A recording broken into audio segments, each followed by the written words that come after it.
paz de Jesus, Bíblia todo dia. Desafio de ler a Bíblia em um ano. Em nome do Pai, do Filho e do Espírito Santo.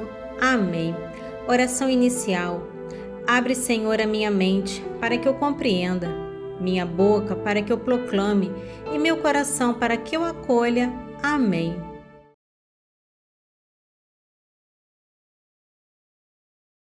O capítulo 30 de 2 Crônicas narra a grande celebração da Páscoa pelo rei Ezequias, em Jerusalém, logo após a purificação do templo. Essa Páscoa é notável por várias razões. Devido à contaminação dos sacerdotes e do templo, a festa é uma preparação do povo. Ezequias adia a celebração para o segundo mês, conforme a lei de Moisés permitia em certas circunstâncias. Em um gesto sem precedente, Ezequias envia convites não apenas para Judá e Benjamim, mas também para o Reino do Norte, convidando-os a retornar ao Senhor. Enquanto muitos no norte zombam da mensagem, alguns se humilham e se juntam à celebração. A festa é marcada por um grande entusiasmo, arrependimento e alegria, prolongando-se por 14 dias, algo incomum. Vamos à leitura. 2 Crônicas, capítulo 30. Ezequias enviou mensageiro a todo Israel e a todo Judá. E também escreveu cartas a Efraim e a Manassés para convidá-los a vir ao templo de Jerusalém, a fim de celebrarem a Páscoa em honra do Senhor, Deus de Israel. O rei, seus chefes e toda a multidão de Jerusalém tinham resolvido celebrar a Páscoa no segundo mês. Não puderam fazê-lo em tempo, porque não estavam santificados sacerdotes em número suficiente, e o povo não se tinha ainda reunido em Jerusalém. Tendo isso agradado ao rei e à assembleia, decidiram publicar em todo Israel, desde Bersabé até Dan, a ordem de vir a Jerusalém para celebrar a Páscoa em honra do Senhor, Deus de Israel, pois desde muito tempo não mais fora celebrada como estava prescrito. Partiram então os correios com as cartas do rei e dos chefes para todo Israel e Judá. Por ordem do rei eles diziam: Israelitas, voltai ao Senhor, o Deus de Abraão, de Isaque e de Israel, a fim de que ele se volte aqueles dentre vós que conseguiram escapar das mãos do rei da Assíria. Não sejais como vossos pais e vossos irmãos, que prevaricaram contra o Senhor, o Deus de seus pais, o qual os entregou à desolação como vede. Não endureçais vossa cerviz como fizeram vossos pais. Dai a mão ao Senhor, vinde ao seu santuário, que ele consagrou para sempre, e servi ao Senhor vosso Deus, a fim de que ele afaste de vós o ardor de sua cólera. Se voltardes para o Senhor, vossos irmãos e vossos filhos acharão misericórdia diante daqueles que o levaram para o cativeiro, e voltarão à sua terra, pois o Senhor Deus é generoso e misericordioso, e não desviará os olhos de vós, se voltardes para ele. Assim os correios passaram de cidade em cidade na terra de Efraim, de Manassés e até de Zabulon. Zombaram deles e os escarneceram. Contudo, alguns homens de Asser, de Manassés e de Zabulon humilharam-se e dirigiram-se a Jerusalém. Também em Judá, a mão de Deus operou sobre os habitantes para dar-lhes o mesmo desejo de executar o mandato do rei e de seus chefes, conforme a palavra do Senhor. Grandes multidões afluíram a Jerusalém para celebrar a festa dos ázimos, no segundo mês. Foi uma imensa afluência de povo. Eles puseram-se a destruir os altares que se encontravam em Jerusalém, a destruir todos os altares dos perfumes e os atiraram na torrente do Cedro. Imolaram a Páscoa no 14º dia do segundo mês. Os sacerdotes e os levitas, cheios de confusão, tinham se santificado e ofereceram holocausto no templo. Ocupavam seu lugar normal, como prescreve a lei de Moisés, homem de Deus. Os sacerdotes aspergiam o sangue que lhes dava os levitas. Como houvesse na assistência muitos que não se tinham purificado, os levitas encarregaram-se de imolar a Páscoa para todos os que não estavam puros, a fim de consagrá-los ao Senhor. Grande parte do povo, com efeito, muitos de Efraim, de Manassés, de Issacar e de Zabulon, comeu a Páscoa, contrariamente à prescrição, sem ter se purificado. Mas Ezequias fez por eles esta prece: digne-se o Senhor na sua bondade, perdoar a todos que aplicaram o seu coração à procura do Senhor Deus, o Deus de seus pais, conquanto não tivesse a purificação exigida para o santuário. O Senhor escutou Ezequias e perdoou o povo. Os israelitas que se encontravam em Jerusalém celebraram alegremente a festa dos ázimos durante uma semana. E cada dia os levitas e os sacerdotes louvaram o Senhor com instrumentos possantes em honra do Senhor. Ezequias dirigiu palavras de encorajamento a todos os levitas que se tinham mostrado compreensivos no serviço do Senhor. Durante 7 dias, comeram as vítimas da festa, ofereceram sacrifícios pacíficos e glorificaram o Senhor, o Deus de seus pais. Mas a opinião de toda a multidão era de prolongar a festa por mais uma semana, e esses 7 dias suplementares foram celebrados com alegria. Ezequias tinha dado à multidão 1.000 touros e 7.000 ovelhas. Os chefes ajuntaram a isso 1.000 touros e 10.000 ovelhas. Os sacerdotes em grande número se tinham purificado. A alegria reinava em toda a multidão dos homens de Judá, entre os sacerdotes e os levitas. A multidão vinda de Israel e os estrangeiros vindos de Israel ou estabelecidos em Judá. Em Jerusalém houve grande júbilo, tanto que nada de semelhante se tinha visto na cidade desde o tempo de Salomão, filho de Davi, rei de Israel. Finalmente, os sacerdotes e os levitas levantaram-se para abençoar a multidão. A voz deles foi ouvida e a prece deles chegou até a morada santa do Senhor no céu. Em resumo, 2 Crônicas 31 destaca a efetividade da reforma de Ezequias e a bênção divina sobre ela. A erradicação da idolatria por todo o território, incluindo parte do Reino do Norte, mostra o zelo do povo impulsionado pelo rei.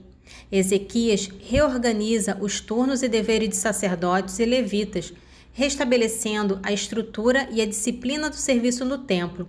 A organização dos depósitos e a nomeação de oficiais garantem a provisão para os levitas e sacerdotes fosse justa e sistemática. O capítulo encerra reafirmando que o sucesso de Ezequias em todas as suas empreitadas foi uma consequência direta de sua busca, de todo o seu coração pelo Senhor.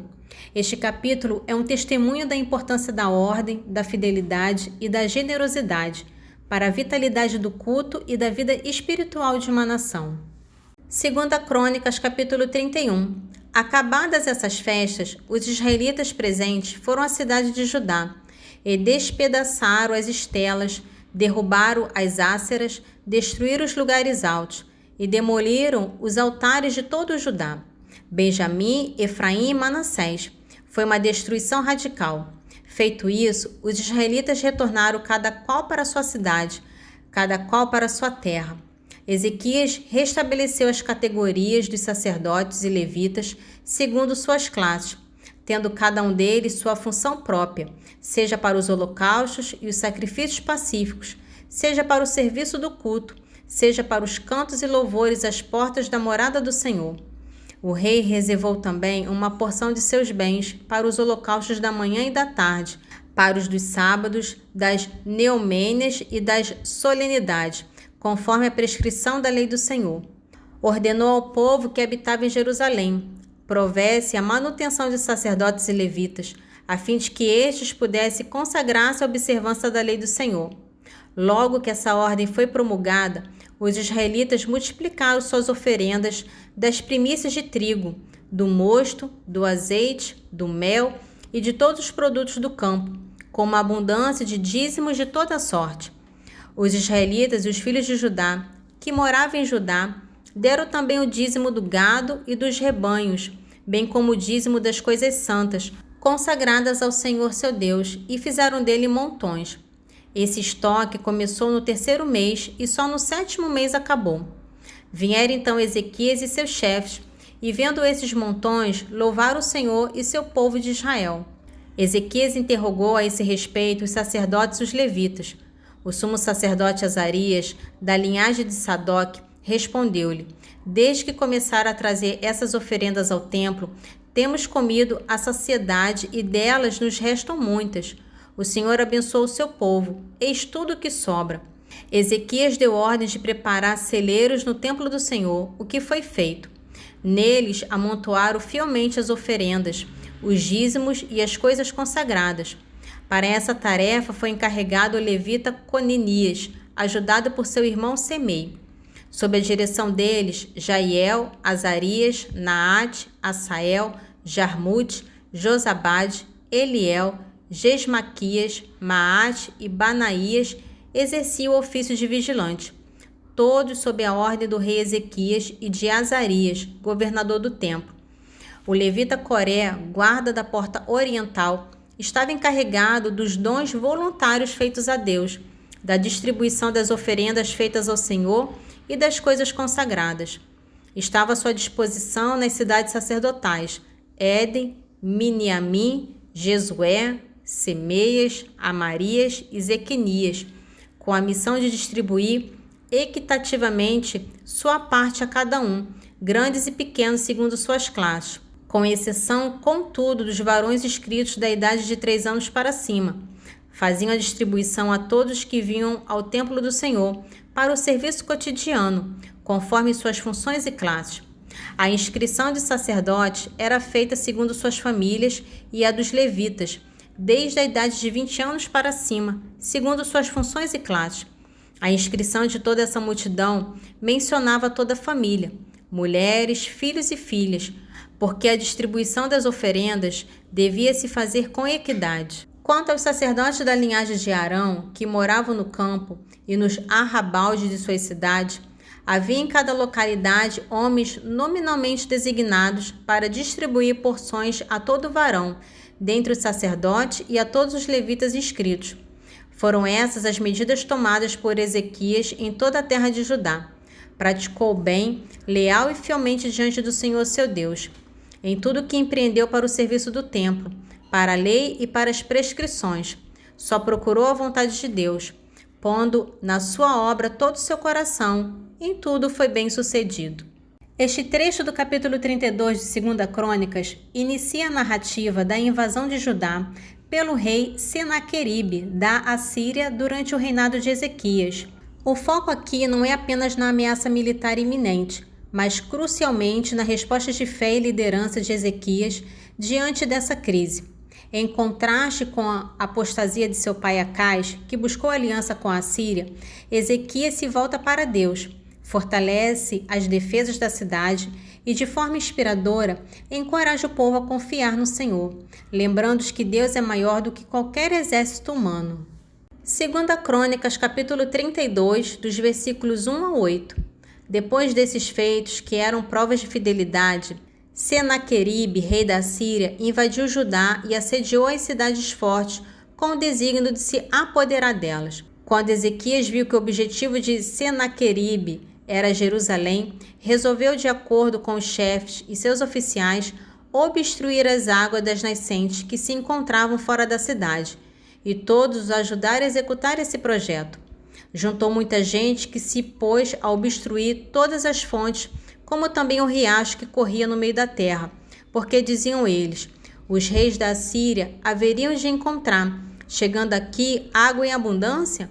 Ezequias, cheio de energia, reparou a muralha em ruína, levantou torres, construiu um segundo muro exterior, restaurou Milo na cidade de Davi e mandou fabricar lanças e escudos em grande abundância. Colocou à frente do exército chefes militares, reuniu-os perto de si na praça da porta da cidade e exortou-os à coragem. Sede valente, disse-lhe ele, cobrai coragem, nenhum temor ou pavor diante do rei da Síria, e toda essa multidão que ele arrasta após si. Há mais conosco do que com ele. Com ele está um braço de carne. Conosco está o Senhor nosso Deus, para nos auxiliar e combater conosco. A essas palavras de Ezequias, rei de Judá, o povo recobrou confiança. O capítulo 17 de Atos narra a continuidade da segunda viagem missionária de Paulo, Silas e Timóteo, que segue para o sul da Macedônia até os eventos em Filipos. Este capítulo descreve a pregação do evangelho em 3 cidades distintas, Tessalônica, Bereia e, de forma mais detalhada e famosa, Atenas. O texto destaca as diferentes reações à mensagem de Cristo, desde a fé genuína à perseguição e ao debate filosófico, mostrando a adaptabilidade de Paulo em sua abordagem evangelística. Atos dos Apóstolos, capítulo 17. Passaram por Anfípolis e Apolônia e chegaram a Tessalônica, onde havia uma sinagoga de judeus. Paulo dirigiu-se a eles segundo o seu costume e por 3 sábados disputou com eles. explicava e demonstrava à base das Escrituras que era necessário que Cristo padecesse e ressurgisse dos mortos. E este Cristo é Jesus quem vos anuncio. Alguns deles creram e associaram-se a Paulo e Silas, como também uma grande multidão de prosélitos gentios, e não poucas mulheres de destaque. Os judeus, tomados de inveja, ajuntaram alguns homens da plebe e com esta gente amotinaram a cidade. Assaltaram a casa de Jação, procurando-os para os entregar ao povo. Mas como não os achassem, arrastaram Jação e alguns irmãos à presença dos magistrados, clamando: estes homens amotinam todo mundo, estão agora aqui. E Jação os acolheu. Todos eles contrariam os decretos de César, proclamando outro rei, Jesus. Assim excitava o povo e os magistrados. E só depois de receberem uma caução de Jação e dos outros é que os deixaram ir. Logo que se fez noite, os irmãos enviaram Paulo e Silas para Bereia. Quando ali chegaram, entraram na sinagoga dos judeus. Esses eram mais nobres do que os de Tessalônica e receberam a palavra com ansioso desejo, indagando todos os dias nas Escrituras se essas coisas eram de fato assim. Muitos deles creram, como também muitas mulheres gregas da aristocracia, e não poucos homens. Mas os judeus de Tessalônica, sabendo que também em Bereia tinha sido pregada por Paulo a palavra de Deus, foram para lá agitar e sublevar o povo. Então os irmãos fizeram que Paulo se retirasse e fosse até o mar, ao passo que Silas e Timóteo ficaram ali. Os que conduziram Paulo levaram-no até Atenas. De lá voltaram e transmitiram para Silas e Timóteo a ordem de que fossem ter com ele o mais cedo possível. Enquanto Paulo os esperava em Atenas, à vista da cidade entregue à idolatria, o seu coração enchia-se de amargura. Disputava na sinagoga com os judeus e prosélitos, e todos os dias na praça com os que ali se encontravam. Alguns filósofos epicureus e estoicos conversavam com ele. Diziam uns: que quer dizer esse tagarela? Outros: parece que é pregador de novos deuses, pois lhe anunciava Jesus a ressurreição. Tomaram-no consigo e levaram-no a Areópago e lhe perguntaram: podemos saber que nova doutrina é essa que pregas? Pois o que nos traz aos ouvidos nos parece muito estranho. Queremos saber o que vem a ser isso. Ora, como se sabe, todos os atenienses e os forasteiros que ali se fixaram não se ocupavam de outra coisa senão a de dizer ou de ouvir as últimas novidades.